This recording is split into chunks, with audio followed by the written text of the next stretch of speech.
Hello, ladies, gentlemen, and others. Pedro is here, like always. Pedro plays guitars.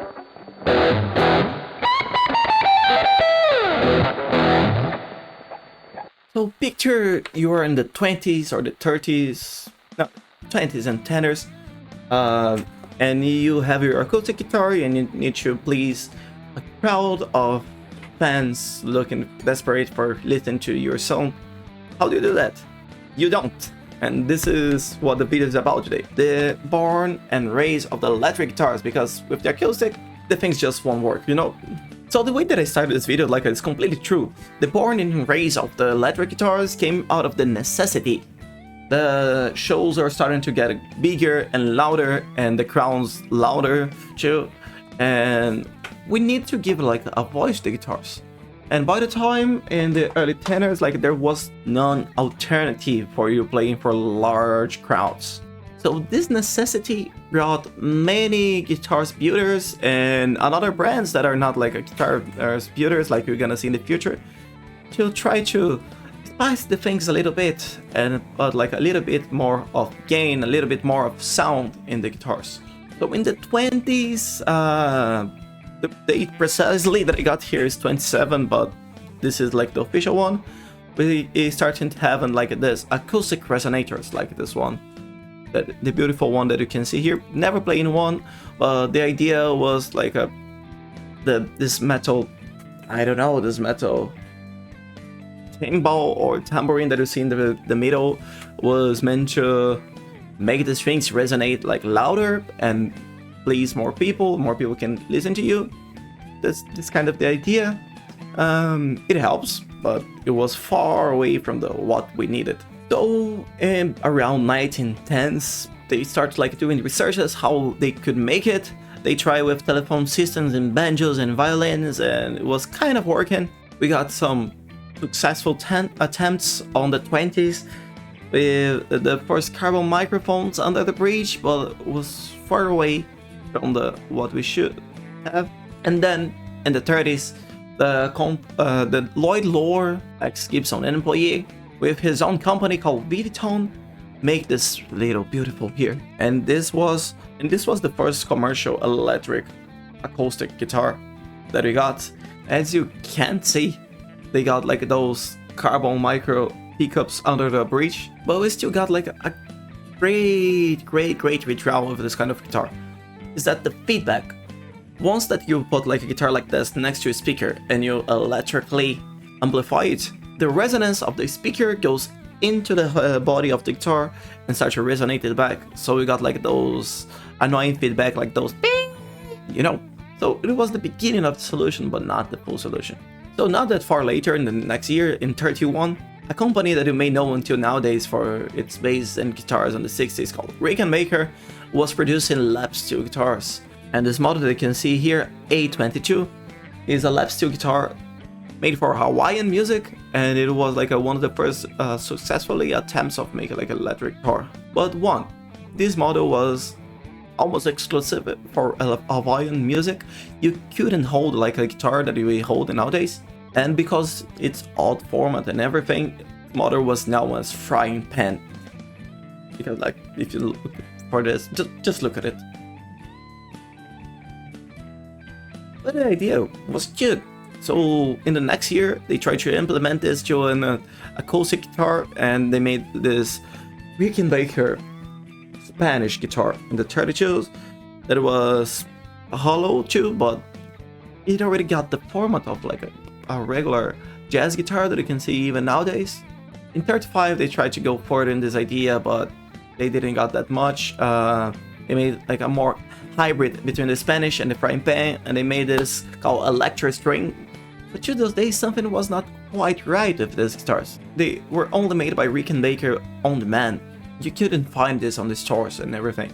But Gibson in 36 popularized this model, the more similar to the Spanish guitar that Rickenbacker was producing as the ES 150. This little beauty that is used until nowadays for jazz players and everything. It was still with the hollow body, but this model was bringing some news, like the volume and the tone control that was first seen in this guitar, and they're still the standard until nowadays. Important to say that those bar pickups that they are using are so good that they're still being reproduced until nowadays, and a lot of people play only on that. But still, it was only acoustic guitars with these new pickups that they invented. But this until 41, where Les Paul surged, and no, they didn't produce the Gibson Les Paul yet. In 41, Les Paul just decided to put some pickups in a piece of wood, attach a neck on it, and it was made like was considered by a lot of people the first really electric guitar. And it was just a piece of wood with some pickups on it. He tried to attach the volume control later on, and for not looking that odd, he attached the body of some headphones guitars, acoustic guitars. But the core of a guitar was there. For the first time, they were making like the sound of electric guitar like we know nowadays. He noticed we got like the more sustain that we got in electric guitar. They got the fullness of sound that we got in electric guitar, more brighter sound. And he went and tried to sell this idea to Gibson.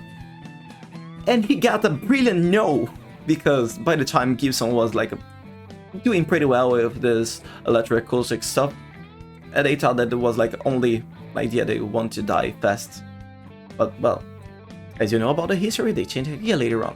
Yeah, but not before another companies start to make their moves. Do you know the Bixby breeds? Those wow stuff? Well, little people know, but in the early 40s and 50s they used to produce guitars, not only breeds.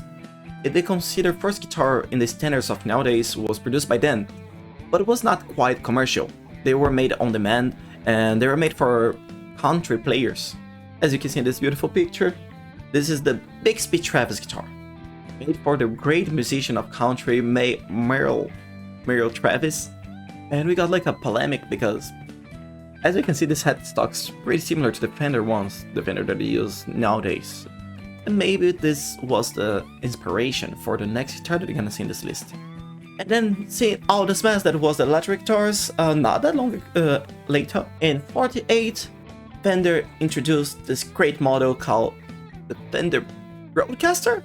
Yeah, I know that you don't know this guitar as Fender Broadcaster nowadays, but it happens because Gretzky, the company that you're gonna talk later, already got a drum set called the Broadcaster.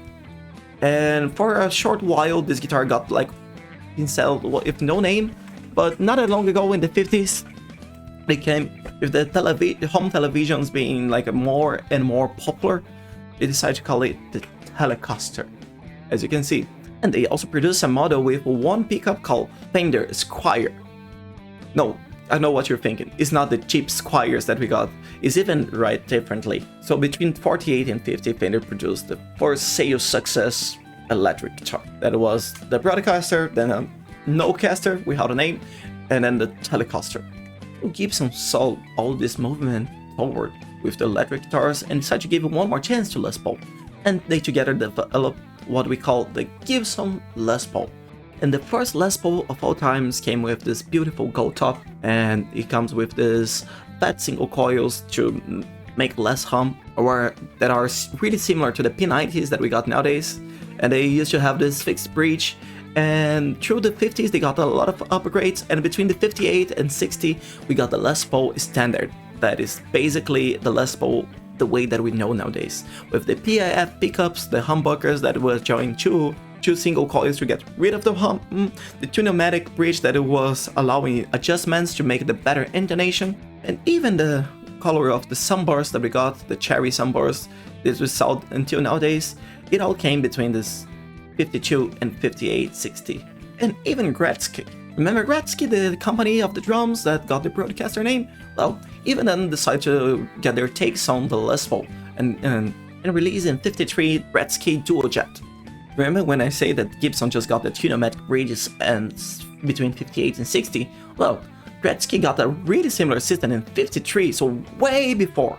And this guitar even features like a small chambers inside, small hollow chambers, so make the guitar lighter and not affecting the whole sound of the guitar.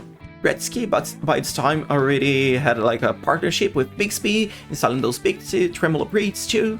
So if we can put this way, Gibson released in the 50 the first Les Paul, but Gretzky in '53 released the first modern Les Paul, as we can see nowadays. And I don't need to tell you guys that the Les Paul was a huge success. Every player starts reusing like this. So guys, if you're liking what I'm saying about the guitars, don't forget to comment what you're thinking about it, and give it a like and subscribe.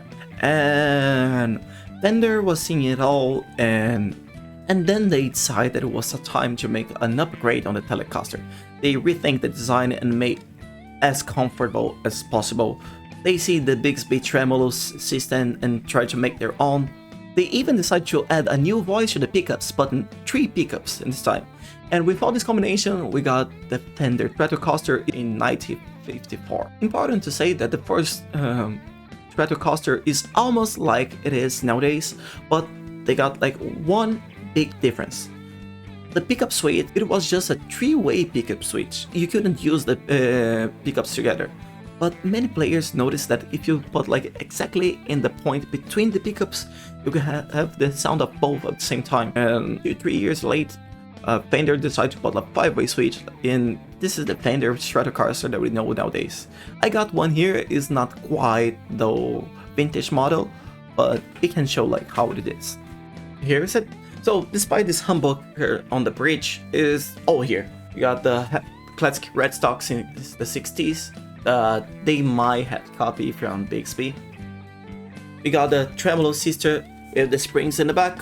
We got 1 volume, 2 tone controls, 1 tone control for this bridge pickup, and other 2 for those 2 pickups, and the 5-way switch. And this is the Fender Stratocaster. So again, I don't need to know that even in the launching, the Stratocaster was a huge success.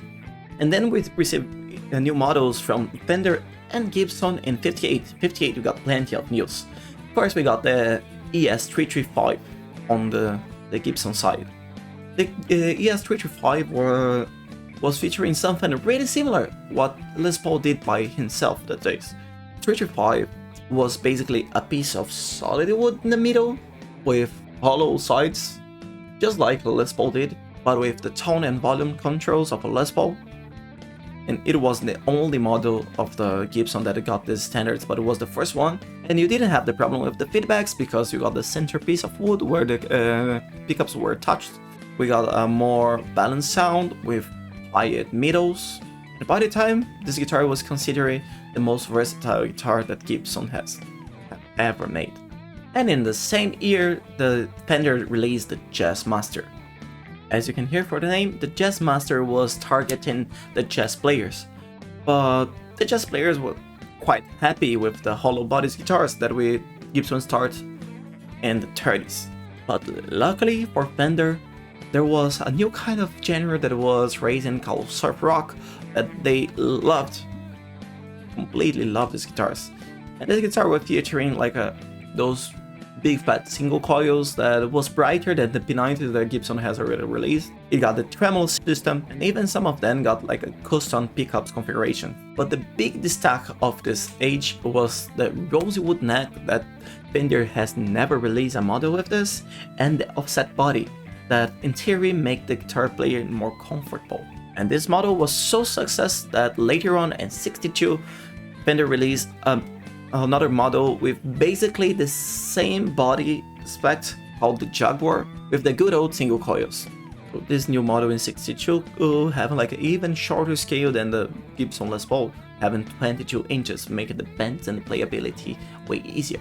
The Stratocaster got the scale length of 25.5 inches that is used until nowadays, and the Gibson Les Paul was featuring an even shorter scale, which made the bend easier because the string didn't have to be that stretched to get the same sound. But coming back to '58, Gibson has received some criticism about its model, saying that it got no new ideas. Once that you see that the model that Bixby made was really similar to the format of the Les Paul. Even the acoustic guitars got the formats really similar. So later on in that year, they decided to release 3 models. One of them was never released, they were only on the papers, is that the Gibson Modern that you can see here. But these other 2 you probably know, is the Gibson Flying V and the Gibson Explorer. And those great legendary models, were discontinued in the following year because they didn't sell that much. But later on, they got popular again in the late 60s, with Jimi Hendrix playing them. And there's nothing that interesting here. It's the same Gibson controllers, the same Gibson pickups, just the format that was more aggressive. But the only thing that we can punctuate here is that they get rid of one of the tone controllers and having 2 volumes. Okay, so one of the 4 models that Gibson released in '58 was successful. So in '61, they decide that they need to have a new face, a more young face to the Les Paul, to their main product. So they release a new Les Paul, but this time thinner, more accessible, more comfortable, and with double cut instead of one. And they released the new Les Paul Standard. But there was only one problem this. Some people say that Les Paul didn't like this guitar. Some people say that it was only because they lost the contract with the name of Les Paul, but they just couldn't use the name of Les Paul for this guitar again. So they decided to keep the old Les Paul as a Les Paul, and this is the new Gibson solid guitar. Solid guitar, well known as SG.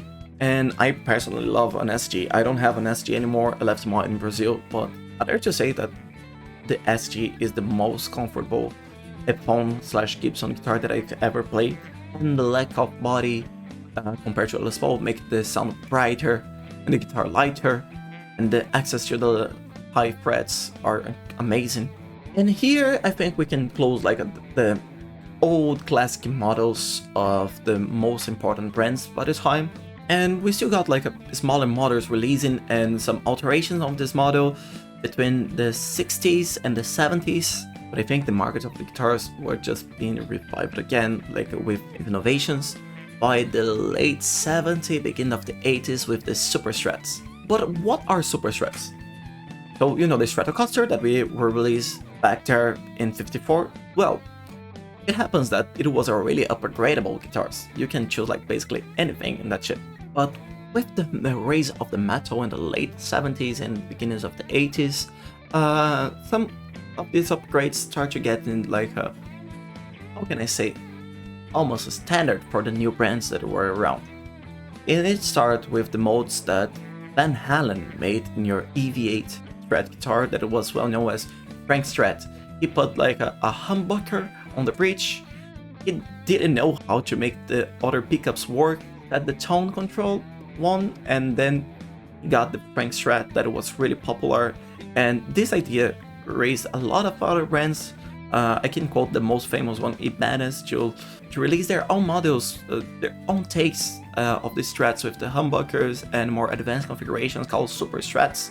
And I think I can quote Ibanez as the biggest of them. Here's a Ibanez gem for you, have it in mind. In '85, PRS has born, is my favorite guitar brand, but as I can say, PRS just took what was best in every model and tried to put this in one guitar. And I consider this like a half turn between what it would be a Les Paul and what it would be a Strat, with the touch of the new things that were discovered in the 80s with the Super Strats. So here in my hands I got a PRS 24. I think it's a good example. Got one tone, one control for everything. We got the pickups like a Les Paul. We got the comfort body of the cut of Strat with a Les Paul top, a scale length that is in between what we can find in a Strat and in a Les Paul. We even got like a more access to the frets and 24 frets. Beyond that, we got the 7-string guitars that start to get popular with the Ibanez model in 1994. And I think that's all till we got in 2007. And some people were bold again to try new things on guitars and try new shapes and everything. And I would like to mention a company that is not as big as Ibanez, is not as big as PRS, is not as big as Fender, Gretzky or Gibson, but it's a bold company and it's getting really popular nowadays. I'm talking about Strandberg. Strandberg just rethought all the points that makes a guitar and tried to make it better and tried to make it their own way. They completely rebranded the body shape of the guitar, thinking about the guitar standing, guitar sitting, the guitar in a classic position, in a regular position. They try to get a new look on the neck of the guitar, getting a new profile in basically a V position, and they cut the head of the guitar to make it shorter and smaller and more portable.